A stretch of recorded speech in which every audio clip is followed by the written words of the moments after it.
I'm excited to jump in today. Kevin Kauffman, everyone says, right? The dangerous generalization, you have to do it this way. What has been your approach? Like, just because you have a limiting belief around what's possible in a real estate business doesn't mean that it's true. It's only true for you because you've accepted it. Your job today is to go get hired by somebody to help them buy or sell real estate. And that is the most important thing. Never let your current business get in the way of new business. Like, if that's what it takes to say, make $1 million, make $2 million or $3 million a year, I don't want that. One of the big moments in our business, kind of like line in the sand moment, was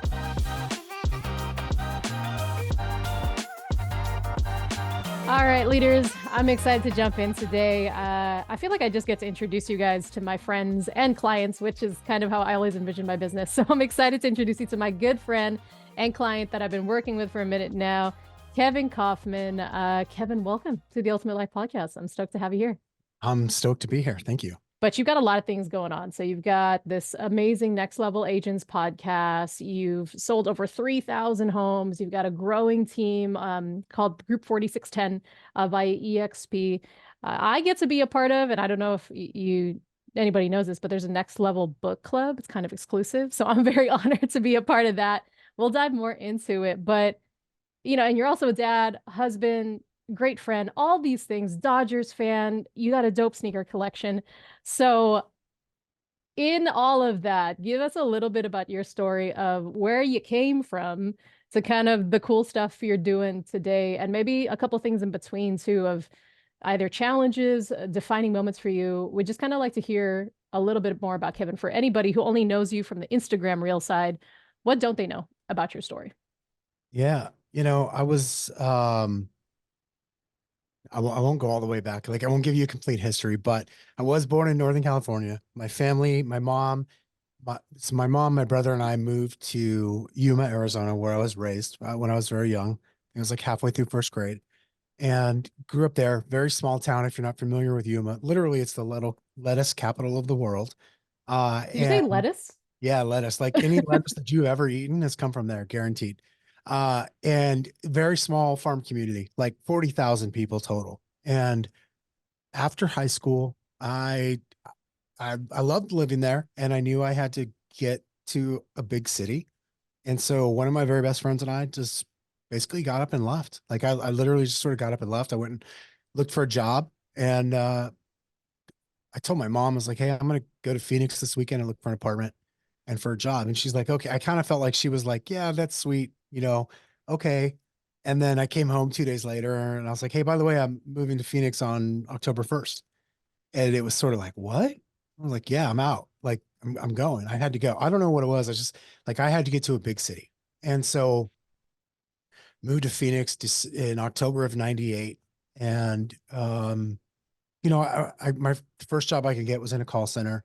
And here's the deal about my corporate world is, I kept taking a job and like parlaying it into the next thing. And I was super lucky. Like, I always got paid more than what my education level or experience really should have demanded. And yet I was always able to kind of keep moving up, and I kept parlaying one job into the next. And then I just realized that at a certain point, like, having a corporate job or like this normal 9 to 5 is not going to be it for me. And I knew I had to eventually work for myself. And so, um, after a couple of attempts at college, or, right out of high school, and then once before, I decided, I was like, I'm going to take this seriously. I'm gonna go back to school as an adult now. And I started taking classes, and I was, a couple years in, and that's where I discovered real estate. I met this gentleman who was one of my first mentors. And I remember, what I knew about him at the time was that he only taught part-time, and he basically taught to give back. And I came into class one day, and it was a class, I think it was all on like business plans. And he said, we're not going to talk about, whatever we were supposed to talk about that day. He's like, we're going to talk about real estate. And we're going to talk about money. And I just remember like kind of mind being blown that day. And so I remember right after that class, I was like, oh my gosh, like mind blown, literally, like hey, can we get coffee or breakfast? I need to know more about this. And so he agreed to meet with me, and luckily sort of, kind of mentor me in a way. And I remember feeling very fortunate that one of the things he taught me right away was like, hey, you're not going to become this like massively rich real estate investor like overnight. Like you're going to Hmm. you need a job, and you're going to have to keep working for at least 5+ more years. And so I just remember like I was around him whenever I could be. I took whatever class he was teaching, which was mostly focused on either investing or real estate investing. And I did that for the next few semesters, and then eventually realized like this is kind of, I didn't know anything about real estate. I just was like, well, if I want to be in real estate, I should just have a job in real estate. So I decided to get a real estate license. And this is like early 2007. And the real estate Oh, market, wow. yeah, real Great estate, that timing. market was like not doing well. And I remember I had friends, I had people around me that literally told me like, hey, this is not the time to get a real estate license. This is not the time to do this. You missed that opportunity. And me being who I am, like you tell me not to do something, I just want to do it even more. Right. I'm always like, I'm against the grain type of guy. So I got licensed in 2007, and, not knowing what I didn't know, I just was like, I'm going to just get in real estate and figure out how to make money. I didn't know, I really didn't know anything at all other than I needed a license, and I figured I could figure out a way to help people buy and sell real estate. And so that's what I did. And, I got really fortunate, that was a very hard market. Um, and for me was turned out to be the biggest advantage because, it was hard. Most people didn't want to do what you had to do to make money then. Not Hmm. too dissimilar to the way it is today from a standpoint of it's a lot harder to make things happen today than it was 3, 4 years ago. But there's plenty of people building massive businesses right now and selling a lot of real estate. And so for me, it was an advantage because I just didn't know an easy market. Like that quote unquote hard market was just the market. And so that's where I cut my teeth. I learned how to sell real estate in that market. And it wasn't too much later that, my now business partner and I decided to kind of start working together. And we were focused on short sales, which for anybody who doesn't know what a short sale is, it's your house is worth say $500,000, but you owe the bank $750,000. So it's worth less than what you owe. And that is how we built our business, by helping people do that. And that was kind of the gist of us getting our business going. And things felt like they went really fast, and they certainly did. And I remember, my first full year in real estate, we did about 60 transactions. And within a couple of Hmm. years we were doing a couple hundred transactions a year, and growing a team. And kind of evolving from there. Things have changed a lot. We've sold real estate in multiple markets across the country. We've had literally hundreds of people on our team in that time, and changed our business model many and many times. Now today it looks like my business partner and I, still run a business together, what, 16 plus years later. And, we focus mostly on the Phoenix market from our sales team.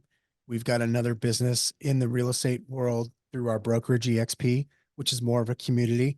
And quite frankly, that takes more of our time, or I should say, we put more of our time into that. And we've got our hands in a few other things, but, that's kind of I think that about as Reader's Digest version as I can get to this point here in 2024.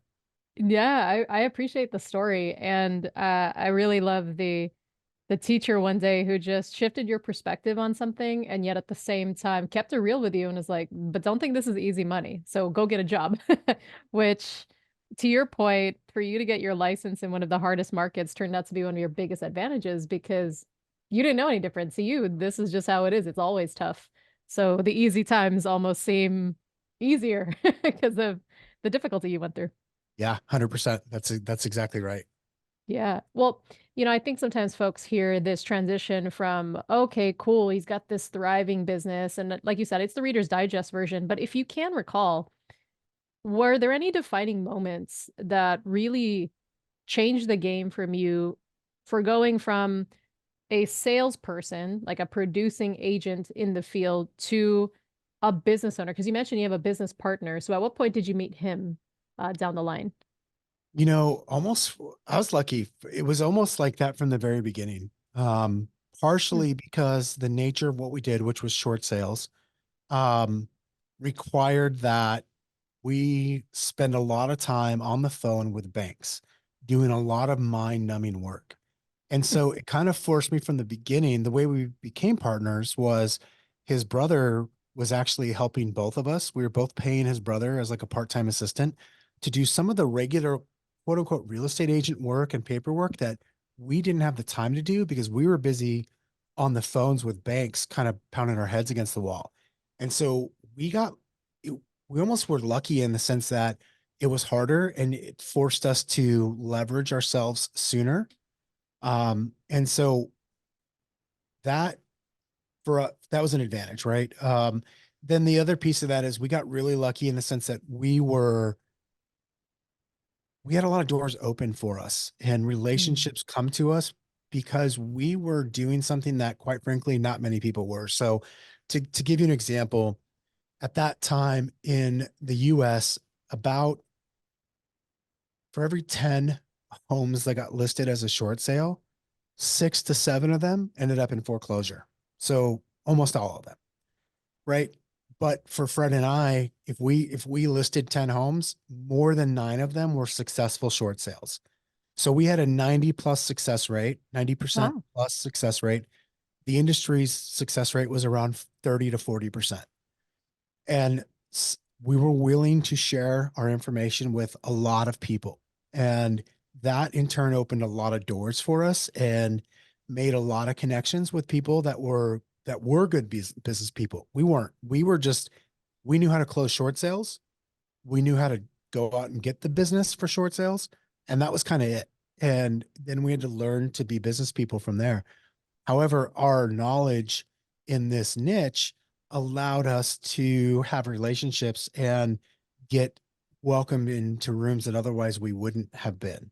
And so that was a very pivotal moment for us. Beginning is just some of the relationships that we built and rooms that we found ourselves in. And we learned we wanted a business early on. We Mm. knew that we didn't want to sort of look and act like your prototypical realtor. We both love real estate. I love real estate, but I love the business of real estate way more than I love being a realtor. And so I always looked for the leverage piece of it. I don't have any, there's no pride for me in knowing I worked with a particular buyer or seller, or I did this part of the job or that. I like I was after a result and I value my time. And so I always looked at things a little bit differently than like your typical realtor. Yeah, so that leads into kind of what I want to dive even more into. So thank you for that. On this podcast particularly, one of the focuses I'm really aiming for is to get into your thinking process, right? So, you've worked with me for a minute now. My expertise is on the mindset aspect and how that tends to shape everything. So, while habits and external behavior is important, for example, we could tell everybody, get on the phones, go pound the pavement, go do your follow up. There's going to be a big difference between how, let's say, Kevin and Fred do it versus, let's say, how Camille does it. We're both doing the same actions, but how come your guys' is hitting differently? So, for example, you guys have a 90% success rate. And even if other realtors at the time who are doing short sales are doing the same thing, there's an average of a 30 to 40% success rate. So, it means not only is their approach different, but the way they're probably thinking about this person, the call, the questions they're asking are quite different. Now, something that you said that was really interesting is you like the business of real estate, but you don't necessarily want to be an agent. And I think differentiating what you want early on is really key. The second thing I heard you say too is you were not going to do it in sort of prototypical way that other agents do things. So what does that mean for you and Fred when you say we weren't going to do things the same way as everybody else? I think for me, it just means that I wasn't willing to just go with the crowd. Like I kind of knew what I wanted. I was most times aware of what I was after and would try to take actions towards what I really want as opposed to what I thought I should just maybe do right now. In real estate, probably in all industries, we tend to just do what those who are successful or who we find to be successful do as well, without paying any regard or attention to whether or not we actually want that life. And I was just very clear that like I didn't want to work weekends. I don't want to work at night. I don't want to do, there were certain ways that I was willing to get business and ways that I wasn't willing to go out and get business. And so I found myself like I didn't care about maximizing the paycheck on any one single transaction. I wanted to build a business where I got paid on a lot of transactions, even if it was for a smaller percentage. Mm, Whereas most real estate agents they're gonna grasp every penny that they possibly can from every single one transaction. And that's okay. There's nothing wrong with that. I just didn't want it because then that meant that I had to be attached to everything and everything had to come through me. And I didn't want to be mm. a bottleneck and have everything sort of depend on me be- because I just didn't want to be a part of all of it. I wanted to be a part of the part I wanted to be a part of. Yeah. And for you, what is that that you want to be a part of? I, I want to be a part of strategy. I want to be a part of business decisions. I want to be a part of helping other people get what they want. Um, I like figuring things out. And I just, one of the big moments in our business kind of like line in the sand moment was I, I wanted to make it so I made a decision that my income was not going to depend upon my ability to sit in somebody's living room and get them to hire me as their listing agent. I just didn't want to be about me personally sitting in their living room. And so that forced Fred and I to build a business that didn't require us to go out and be the salespeople, which meant we had to be really good at hiring other agents and training them.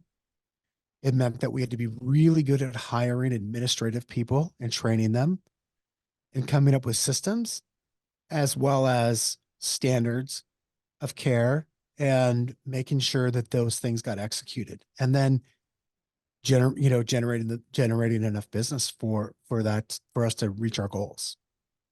Yeah.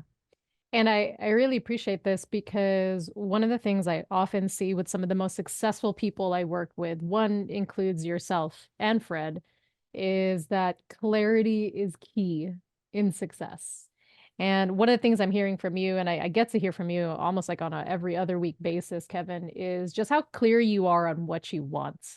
Now, I'm curious, is that something that's just always been part of your personality? Is it something you've had to build over time?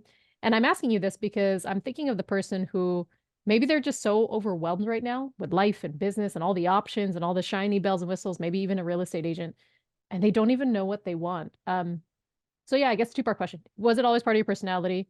And if not, how did you get better at knowing what you want? And if it is part of your personality, what do you advise the person who it's not? Like they're not good at it. I think it was, and I don't know if I'm saying that to like take away the credit from myself. But I think what it is, I saw different examples around me, or as one of my friends would say, I saw some examples and I saw some warnings. Hmm. And I knew, like, I know a warning when I see it. And so, and I think I like to think I know an example when I see it too. And I saw people living both lives and having both types of businesses. And it just, to me, seemed obvious that I would want to have the business and not the job. Mm. And so many agents I know that they're very successful, but they're trapped. They make a lot of money. Some of them make more money than I do, but everything goes through them. And I just was like, even if that's what it takes to say, make $1 million, make $2 million or $3 million a year, I don't want that. Like, that's not what I want. Do I want to make more money? Yes. But more than I want to make more money, I don't want to do it that way. And so I saw that. And um, I just, so I think I do think it was probably more normal or natural for me. And then as I saw it, I leaned more into it. And I think I just realized that more and more over time as I got clear on what was important to me and what was less important to me. And I just knew that I had to, the reality is it's just a different set of problems. You just have to, you gotta figure out what you're optimizing for. Like, what's the problem you're trying to solve? We're all trying to solve a problem in our business.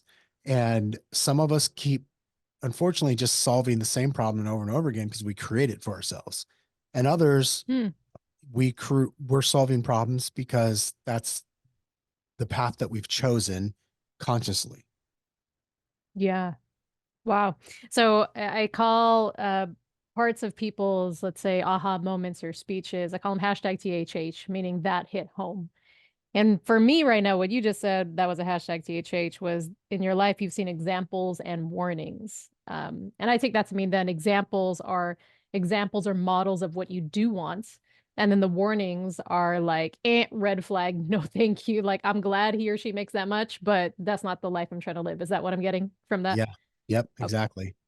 So fair to say that if anyone listening right now is struggling with, I don't know what I want, sometimes look at the things you don't want. And that, that helps you figure out what you do want. So if you see a lot of warnings like, that's real cool that this person does this and this and this, but I would never want to do that. Great. That's not your business model. um, and I think the mindset trap, and this is where I'd love to kind of get into your mind a little bit more. The story people might tell themselves is, well, Kevin, that's just how real estate is done. You have to be on your phone 24/7. The only way to build it is this way. Like everyone says, right? The dangerous generalization, you have to do it this way. What has been your approach when you hear that? I think that's the dumbest thing I've ever heard realtors say, and I hear them say it a lot. I think it's the trap that they tell them, it's the lie they tell themselves to justify their behavior and to justify Mm, their their actions. Because you don't have to. I could name so many examples of people that are very successful real estate agents that work basically Monday through Friday, 9 to 5. And that pisses people off. That rubs a lot of people the wrong way. But the reality is like just because you have a limiting belief around what's possible in a real estate business doesn't mean that it's true. It's only true for you because you've accepted it. I think it's healthier to go, what is it that I want? And then start solving for that. So, do I want to be in real estate? Yes. Do I want to work Monday through Sunday? No. I want to work Monday through Friday. Cool. How could I do that? Well, I could do that by being listing focused. I'm just giving an example. Okay, great. Yeah, but offers come in on Saturday and Sunday. Yeah, they come in, but it doesn't mean you have to respond to them on Saturday and Sunday. Like I've been known to piss off other agents, like in my marketplace, because I won't present an offer to a seller on a Saturday or a Sunday. And mm, I do that because I get their permission. I would get their permission at the listing appointment and say, hey, listen, we're going to get offers on Saturdays and Sundays. My advice to you is that we wait until Monday to respond. Here's why. And I'd give them my business reason for not responding. And they go, yeah, let's do that. Let's wait till the weekend's over. And so now I don't have to present offers on Saturday and Sunday. And for most realtors, that just pissed them off that I did that. But I'm worried about my life and my schedule, not theirs. And so the again, I go back to like, what is it that I really want? And then I kind of solve for that. And so understanding what we want, I think is most important. And it's the thing that people skip over. And I find myself more and more giving this advice, which is, okay, they'll say, should I do this or should I do that? A lot of agents will come to me for advice and I'll say, oh, I don't know. What do you really want? mm, And then it's like, okay, now that you think you know what you want, let's find out where you really are today. And that's the part two that a lot of people don't do because once you do that, then you can start working from whatever your point A is to whatever that point B is. But what I see, especially in real estate, and I imagine it happens in other industries too, is I look at the person whose business looks good, especially in real estate, because we have a lot of stages. We have a lot of stages in real estate. We put these cool people up on stage, these top producers, and we don't tell the whole story. We show their production numbers. We show their top line numbers. We don't tell the story of what their personal life's like, what their financial world looks like. None of that. And so people go, oh, I want to be like her. I want to be like him. And so they start copying. And the good and the bad news of that in real estate is like you can actually just copy somebody, and to a certain extent, you're going to get similar results if you'll put in the work. The problem is you might be getting results that you absolutely hate. Like you might end up with good results on the outside, but a business that feels like a trap and something you absolutely can't stand. Which is why I always start with, whoa, hold on. Before we even talk about what you should do, let's talk about what you actually want. Mm. And that's so powerful, Kevin, because one of the key tools we often use, you and I talk about this a lot, is something called the primary question. And this delves into someone's mindset that the quality of the questions you ask yourself then often determine the quality of your life, or at least it sets the direction. And there were three questions that you said that I just want to reiterate because I love it so much. And number one, what is it that I want and solve for that? So I think it goes back to this kind of two-step process you talked about. The first one is, what do you really want? That's a primary question you seem to ask. And that makes sense because, like you said, your personality, you started even your own business career with Fred and even on your own in the very beginning. Well, what do I want? Do I want this? Even with as early as staying at the lettuce capital of the world, do I really want to stay here forever? Like, I like it, it's cool, but I knew I wanted to be in a big city. Even without a big plan, you just knew what I want is to go to a big city. As simple as that. And then you made it happen. And then number two in this process, when I'm hearing from you, your second primary question is, okay, where are you today? And that's really important. I think, and I've seen this, especially from my end as a coach, because you're right. There's a lot of folks who on the outside, top line numbers, results looks great, but we have no idea the fires in the background. Now, some of my clients, they're coming to me because of that, right? Super high performing. No one wouldn't be any the wiser. But things are falling apart in the background. The other ones, everything is really going great. They just want to take it to the next level. But with where you are today, what have you seen when you ask that question? Are people's responses to that? Meaning, is there shame? Is there trepidation? Is there insecurity? Are they unsure? Or are people really clear? Here's where I'm at. This is where I want to go. What have you found when you ask agents that question? Unfortunately, most people are not like it. It's catches them off guard and they can't answer it. And I'm okay not being able to answer it. But what I'm not okay with is not answering it and moving forward with a plan anyways. Just like, why climb up a hill that you might not want to be on? Right. And Mm. so it's funny. At least I've got a friend, very successful agent. He's a successful person. He's a great dad. He's got a great marriage, great, like he's got 5 kids that love him. And I remember the first time I was introduced to him, the person who introduced me was like, hey, I think you could really help him. He's got a he's got a desire to kind of shift his business similar to what I did. So I went to lunch with him, and I remember meeting him and asking him a few questions. And I'm like, well, I was like, to be honest with you, dude, I, I can't help you right now. You have no idea what the hell you want. So when you decide what you want, let me know and I'll help you. And I completely offended him, which is funny. He's a very good friend of mine today. And I love this guy dearly, but I was like, you don't know what you want. And he's like, how dare you say that? He kind of told me later, he's like, I couldn't believe you would say that to me, but I meant it because he seemed very unclear and had all these contradicting statements as far as what he was after. I'm like, yeah, you know, you don't know what you want. And that's a very, his response is very common. Because I do slow people. I get asked advice a lot of times and I almost always go back and like, oh, why? Like, I'm like a 4-year-old, right? Like, why? Why? Tell me more. Why do you really want that? Or what is it that you're really after? And then, most people in my experience, they don't have an answer to that yet.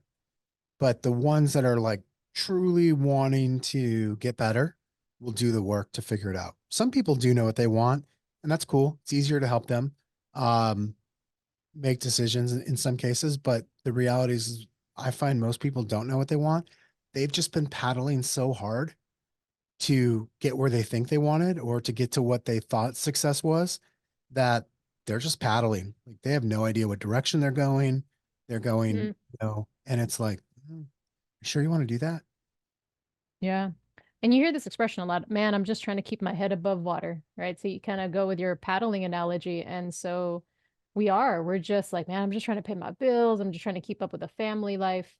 And that kind of segues a little bit into, I think, another aspect. You talked about, I'm going to build a business that I want, because I know another thing that's super important to you is your family, right? You got two young girls. As of this podcast recording, how old are they? 9 and 11. Nice. And then one of them just did a play. Is that right? Yeah, she was in her first play last almost That about 2 weeks ago. that's awesome. How'd it go? It went really well. Yeah. She loved Very it. cool. So you're a dad of two young girls, 9 and 11, obviously very active. Your husband as well.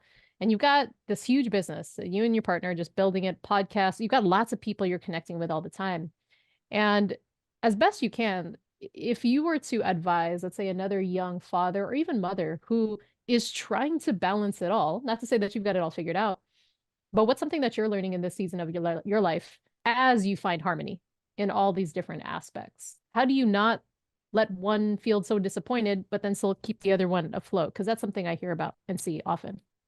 Somebody told me one time, he said, you can have anything you want, but you can't have it all. You can't know it all. You can't do it all. But you can know anything you want. You can do anything you want. You can have anything you want, but you can't do it all. And so knowing, for me, there's peace in knowing, like, that means I can pick what's most important to me. And if I do that, then I can, hopefully have the life that I want. But it's got to be the life that I want, not the life that, say, somebody else picked for me, or the life that I think I'm supposed to have, because of, my peers, or whatever. And so I think that when you realize that, you can start to prioritize things in your life, and in your day, and realize that if you do that, if you put the most important thing first, say at work, then it kind of doesn't matter that the rest is a shit show at 5 o'clock. Just go home, because there's going to be enough work tomorrow anyways. Like, you got to come back tomorrow anyways. So it's not going to be perfect. Even if you could work until 9 o'clock every night, but for what? Like, then you sacrifice your home life and your personal well-being, your mental well-being, your physical well-being. Like, it's all going to be a shit show anyways. Just go home. Just make sure you do the most important thing every day. And then, like, the rest, it just kind of, the chips fall where they fall. And when you get clear on that, I think it's freeing in a lot of ways, Mm. to just know that you don't have to be perfect. You can sort of leave a mess behind you. And if you're good enough at figuring out what is most important, to the point where you can generate enough business to create the income that you need, then you need to hire people to do everything else that you think needs to get done. Yeah. And I really appreciate that. Do the most important things every day, but most importantly, you said here, and just accept the fact that it's not going to be perfect. I think that boils down to understand that there are things you can control and there are things you cannot. And to not identify so much with the things that you cannot, because I think the fear of failure is so wired in a lot of folks' system that it's scary. Oh no, I didn't do this, I didn't do that. And then they just deem themselves, not even just the day, not the moment, themselves a failure. And then to your point, they bring that energy home, and that ripples into something that's not good. Their spouse or their kids, they get the worst version of them, right? And so for you, I love what you said. Okay, if at 5 o'clock it's not working out, you got more work to do tomorrow. Let it go and then focus on the people that are most important after work. Yeah, it is. It is. I think that it's easy to get caught up in all the stuff we got to do, and things have to be done a certain way, and it really doesn't. Like, it actually doesn't. And the thing I discovered as we really, like, grew our business and started to scale it, what I found is, like, the more success we had, the kind of the messier things actually got. And I just had Hmm. to I had to find I had to get comfortable sort of walking through a mess. The more success we had, the more messy it got. So what does that Yeah. mean? And what's an example of that? Like, there was more problems. Like, there was more things left undone than done.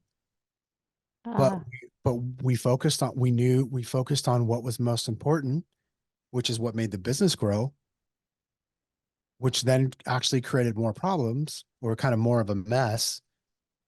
And to the point where the mess oftentimes outpaced the, everything else, the things that did get done. But the most important things always got done, which is Yeah. that's what allowed us to grow.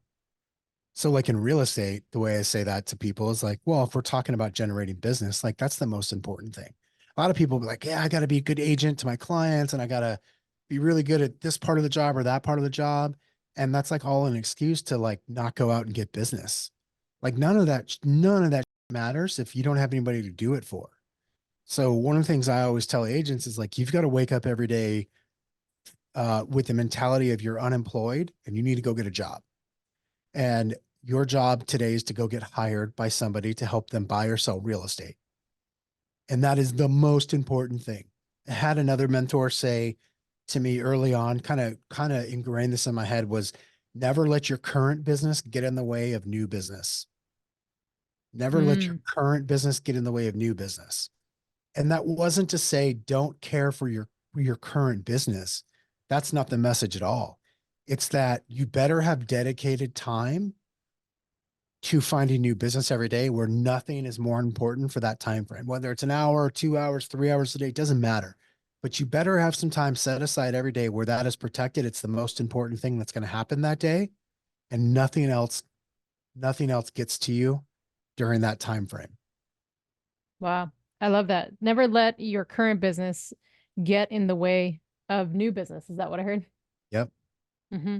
And we often hear, maybe we hear this as doing things that are working in your business and on your business. But I love the way you phrased it because it's more of a warning than anything else. It's like, hey, careful because you're allowing these tasks, right? The shiny object syndrome, going through the CRM and all these little things that you say you have to get done because this system told me I did, but you made no follow up, no reach outs, no follow through with a prospective client. Because to your point, especially in real estate or sales, or you're growing a business, we are constantly needing to plant seeds for the next harvest season.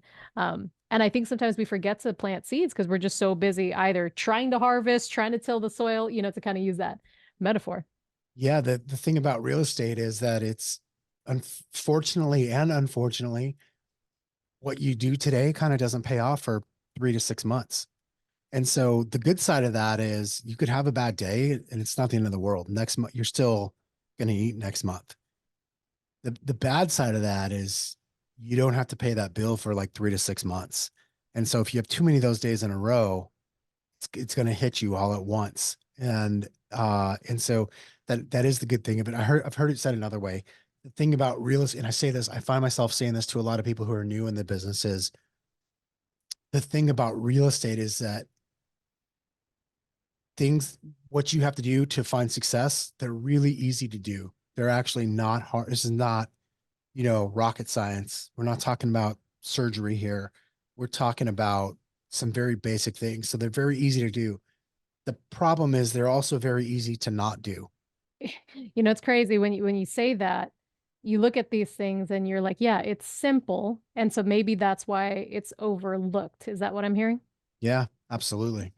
What's one of the top things that you feel are overlooked that if more agents, since we're talking about real estate, did more of that, they'd see a huge difference in their business? I mean, I think the easy thing to look at is literally prospecting for new business, whatever that looks like for them. But also, Fred and I were talking to a group of realtors a couple of days ago in Texas for a class we were teaching, and we were talking about residual income and building up income outside of just outside of your next sale. So unfortunately, like real estate agents, you know, good news is we can make a lot of money selling a house.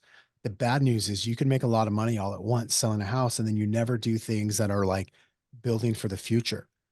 And so it's really hard to get somebody who's excited, who's used to making, say, $10,000, $15,000 at one time for making one sale to do something that adds, say, $100 or $200 a month to their residual income, because it seems so small and so minuscule compared to, say, like the 15 grand they could make from going out and selling another house.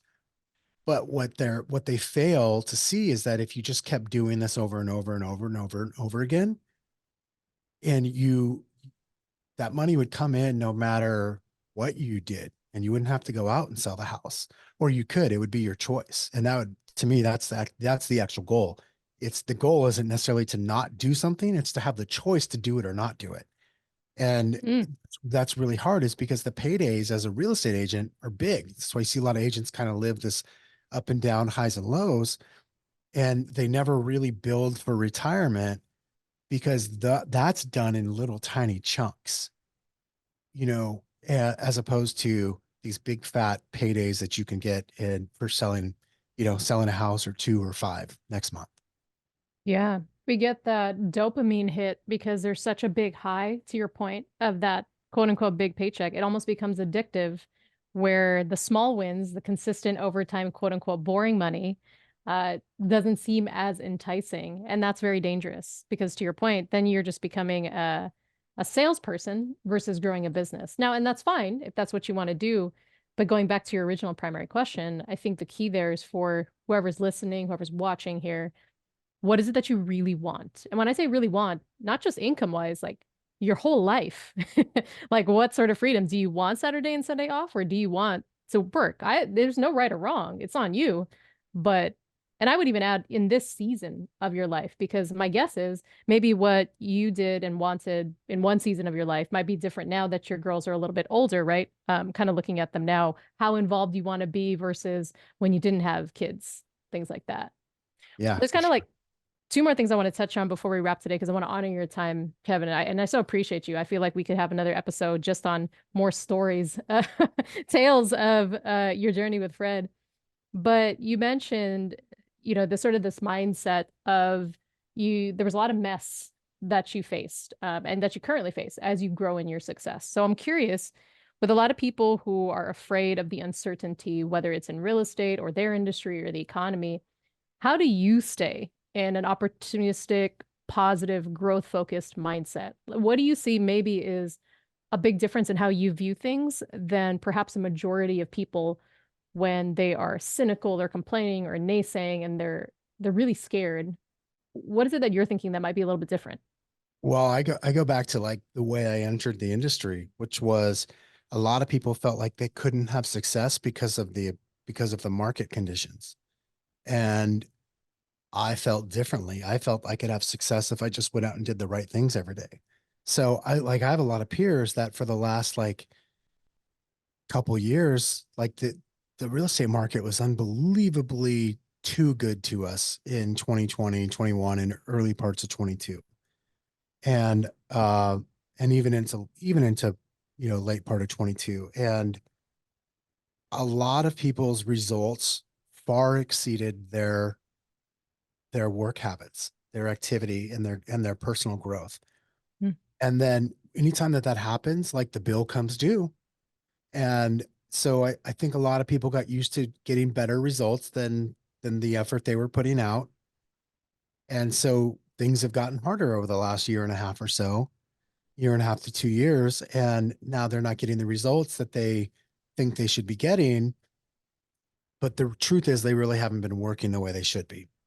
Right. They either got complacent or they got overly optimistic. Things would always just be good. And I just viewed as like, yeah, so what, the market's changed. So that if there's 40% fewer homes that are going to sell this month or this year, then I guess I probably need to talk to 40% more people. Mm. Like Simple. it's just a math problem, right? Or I need to recruit 40% more agents than I did before. Whatever the case is, like I just look at it as it's still my results are still a product of my activities, as opposed to I know a lot of people who felt really successful over the last few years. They're kind of complaining about the market or their business model or something like, but the reality is their problem is in their lack of activity. The problem is in they got kind of out over their skis and they didn't acknowledge it. They just thought that's who they were, and that they were actually doing the work that deserved those results. And so they kind of kept on at that level. And now that it takes more to get that results, they're not doing more. So the results are a lot less. And so they've Mm. gone backwards in a big way. And I still look at it as like, yeah, I can be successful as long as I go out and do the right things every day. Yeah, and that's such a great statement you said right there. The mindset you have is I would have success if I did the right things every day, which is beautiful because that entire statement are all the things you can control. Not once in that did you mention economy, stats. While those things are reality, you can't do anything about that. You're not the Fed. You can't control the rates. I can't control what NAR decides and doesn't decide. But you said, if I just do the right things every day, then I will have success. And the other thing I would just want to point out, because this is my hashtag THH from what you just said, my results are a product of my activities. Again, going back to the things that you can control. And something you've been saying throughout our conversation, Kevin, which I think is part perhaps of your philosophy without even saying it out loud. You mentioned a couple of times like I've been really lucky. I've been really lucky. And when I hear that whether you call it humility or just an acknowledgement of there are things outside of me that have helped open the path that I didn't necessarily shape myself. And I recognize that, right? I think that's important because to your point, when you say that some agents or anybody in your industry, you get upset when how come I'm doing these things and it's still, I'm not getting the results that I used to have. I don't think we control everything all the time, right? That as it's said, some of it's you, some of it is great timing in part of the world, life, God, however you phrase it. But there are some aspects of it that, let's be real, you didn't have full control over. And I think that awareness is also important so that you're not so caught up in, oh, it's not working out for me. Is that what I'm hearing from you? Yeah. Anytime it's funny, a lot of people they'll take the credit for when it works out. It's because they're smart and calculated. But when they say like made the bad decision, it's because it was a risk and that it was bad luck. And nobody wants to give, I'm just aware of like there's good luck that works in our favor too. Yes, we all have bad luck, but anybody who's like truly successful has got to acknowledge on some level that luck played a part in it. It's Mm, not, that doesn't diminish the work that they did. It's that it's just an acknowledgement of also things lined up. Things could very easily have gone a different way. And it's just so easy to go to write it off to like, well, there's a certain amount of risk when it goes the wrong way. And so it was bad luck for me versus when it goes the right way, taking all the credit because I did all the hard work.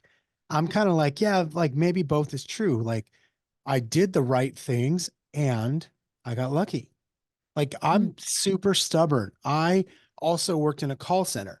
So I got lucky that short sales were the market in 2007, 8, 9, 10. I Yeah. figured it out because I had a unique experience and an understanding of the people that I was dealing with.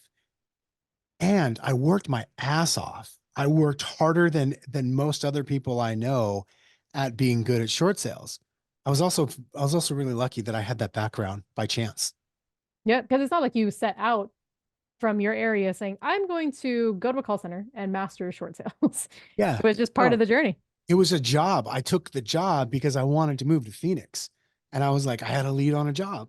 And it turned out years later that benefited me in a massive way when it came to short sales because I understood the people I was talking to because I was one of them in the past. Hmm.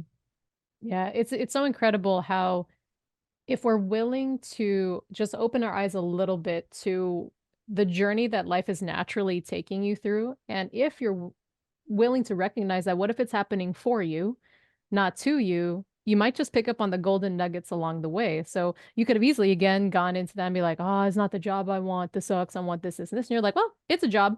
And then that job led to the next thing, which led to the skill level at the next thing. And so remaining open to that what was really critical even to your success today because obviously that wasn't the path forever, but it played a pivotal role to maybe why you were so good on the phones with the banks. I was thinking about that. I didn't know you'd be on the phone with banks all day. And then I thought, wow, well, he was at a call center. So there was that skill set that was already built up. You were so used to phone etiquette and conversations on the phone and all of that. So And I knew their games. Like, and yeah. I knew the mindset of the person I was talking to. And so it was really easy it was still hard work, but it was very simple to get past it, to get past their games and understand what they were doing and figure out, you know, the real, the, you know, to get to the real answer when it came to short sales. And so, but I also worked really, really hard. I worked really hard to figure that out. And I worked hard. I made a lot of phone calls and I didn't take no for an answer. And I was really lucky that I had a couple years experience working in a call center. Love it. All right, my man. So I know we're coming close to our time. So the last thing is, if you could relay a message, and the message is specifically to a high performer, entrepreneur, they are wanting to get to the next level in their life. And maybe they are struggling a little bit in their mindset, feeling a little defeated. They've had a couple of fails, maybe some challenges, and they can't seem to get out of their funk. What's something that you would just want to say to that person who is maybe beating themselves up a little bit as to where they are today, but they feel all that potential inside of them. They just don't know what to do to move forward or even what the next step should be. They're so overwhelmed with all of the steps. Yeah, I think overwhelm tends to come from not being clear on what your priority is. And so when you're clear on a priority, usually overwhelm doesn't show up that often. And so I would, again, to go back to it, I'd be like, well, what do you really want? What is the Mm, next level for you? Because a lot of people, it's comfortable and easy to use that term, the next level, because yes. it means I don't have to be specific. And I'll give my friend Dustin credit for this is when I'm not specific and I speak in too big of generalities, that allows me to avoid doing the hard work. And so I think we got to get really specific about what it is that we want so that we can drill down and then figure out the priority. And then the second thing is like, you know, and this should seem obvious, I would hope to anybody listening to your podcast is like, do you have a coach? Does your coach know that? Like what it is that you're after?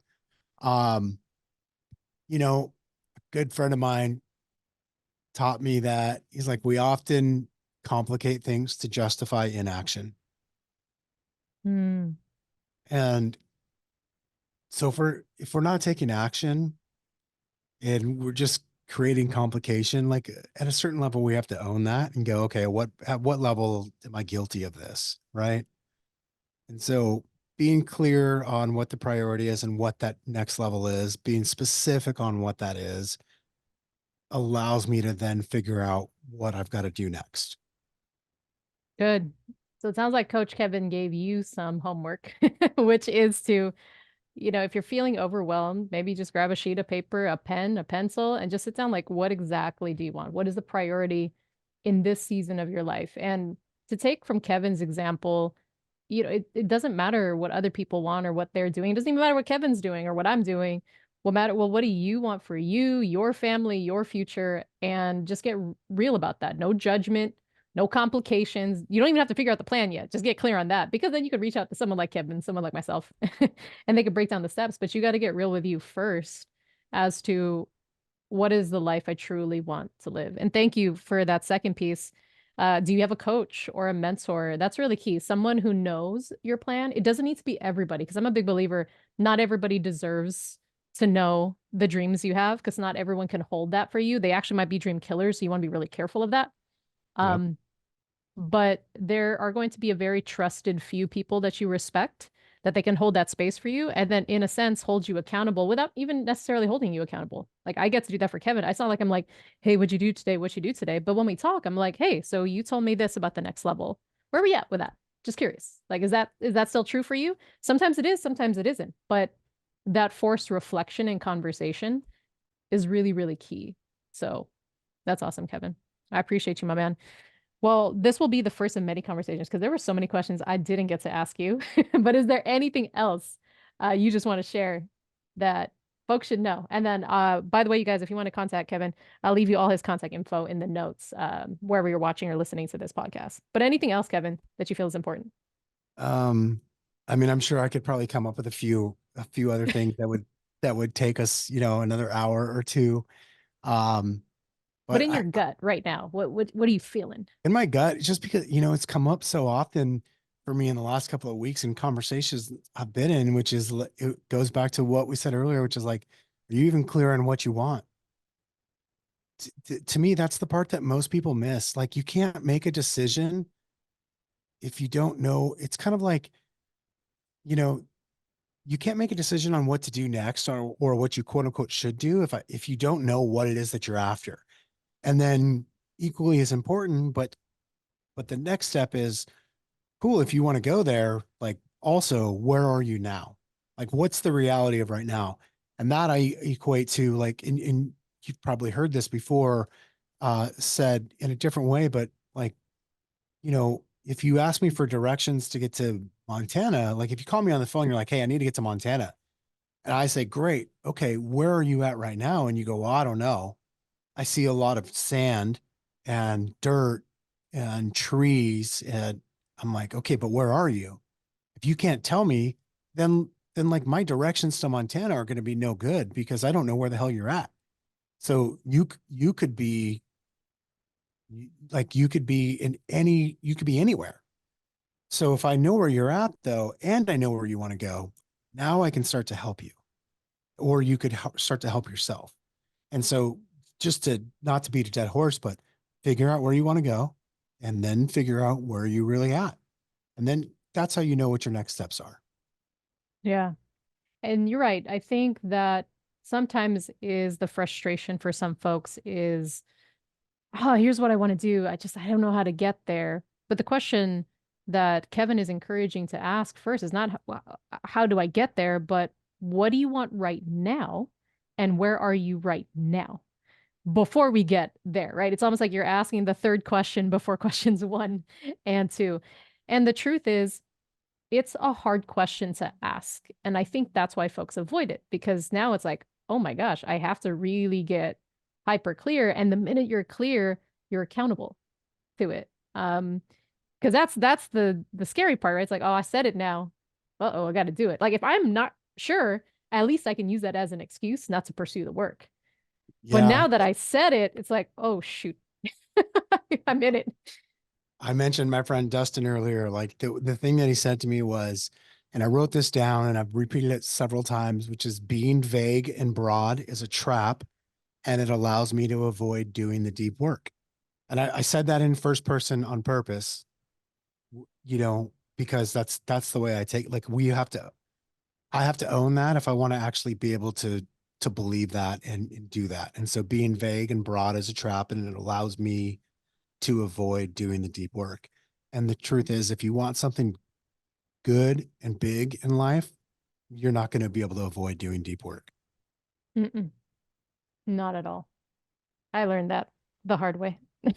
I tried to get off of get by talent and skating through, but you and I are big basketball fans. When you look at someone like Kobe Bryant or a Michael Jordan, even a LeBron James, right?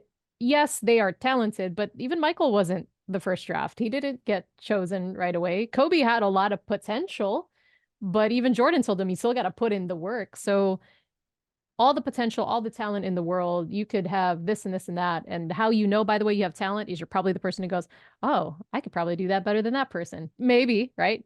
But the difference is they're doing it and you're not, right? Which means they're putting in the work. They might not be as talented, but their results are different because they're doing the work. So imagine if you have the talent and you put in the work and then you get some clarity, man, you're unstoppable. Yeah, we're gonna have to do another podcast on Mamba mentality because that's a whole nother thing right there. Yep. Cool. I appreciate you, Kevin. Thank you for your time, my man. And as always, we'll jump on another episode. But thank you. Appreciate you. My pleasure. Thank you for having me.